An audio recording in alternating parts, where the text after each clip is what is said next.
মধ্যপ্রাচ্যের ছায়ায় শুরু হয়েছে এক নতুন প্রস্তুতি, যা বদলে দিতে পারে গোটা অঞ্চলের গোয়েন্দা খেলার নিয়ম। 2023 সালের 7 অক্টোবর গোয়েন্দা ব্যর্থতার পর তীব্র সমালোচনার মুখে পড়ে ইসরায়েলি গোয়েন্দা সংস্থা IDF।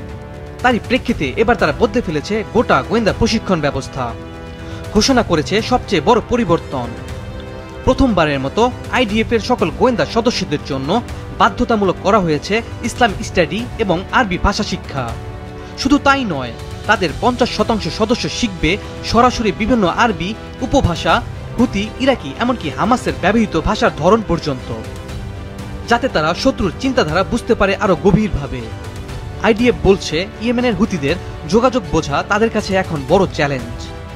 সূত্রের খবর অনুযায়ী এর একটি বড় কারণ হলো তারা কাত নামের একটি গাছের পাতা চিবোয়, যার চিবানোর কারণে তাদের ভাষার উচ্চারণ কিছুটা বিকৃত ও অস্পষ্ট হয়ে যায়, যা গোয়েন্দাদের জন্য বুঝতে অসুবিধা সৃষ্টি করে।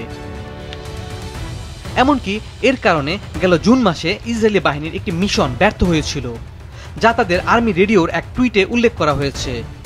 এই বাধা কাটাতে স্থানীয় উপভাষা শেখানোর জন্য আনা হচ্ছে সংশ্লিষ্ট কমিউনিটি বিশেষজ্ঞ প্রশিক্ষক। এই সিদ্ধান্ত শুধু একটি প্রশিক্ষণ প্রোগ্রাম নয়, এটি এক নতুন যুদ্ধ কৌশলের সূচনা।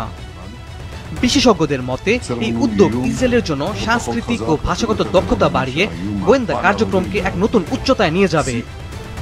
IDF এখন মনে করছে শুধু আধুনিক প্রযুক্তি আর অস্ত্র দিয়ে যুদ্ধ জেতা যাবে না। জিততে হলে শত্রুর চিন্তাধারা, তাদের বিশ্বাস, তাদের সংস্কৃতি জানতে হবে গভীরভাবে। IDF এর কর্মকর্তারা স্বীকার করেছেন এখন পর্যন্ত তারা ভাষা, সংস্কৃতি ও ইসলাম সম্পর্কিত জ্ঞানে যথেষ্ট দক্ষ ছিল না। একজন সিনিয়র অফিসার স্পষ্ট করে বলেছেন, আমরা আমাদের গোয়েন্দাদের আরব গ্রামের সন্তান বানাতে পারবো না, কিন্তু ভাষা ও সংস্কৃতির মাধ্যমে আমরা তাদের মধ্যে সন্দেহ আর গভীর পর্যবেক্ষণ ক্ষমতা গড়ে তুলতে পারব।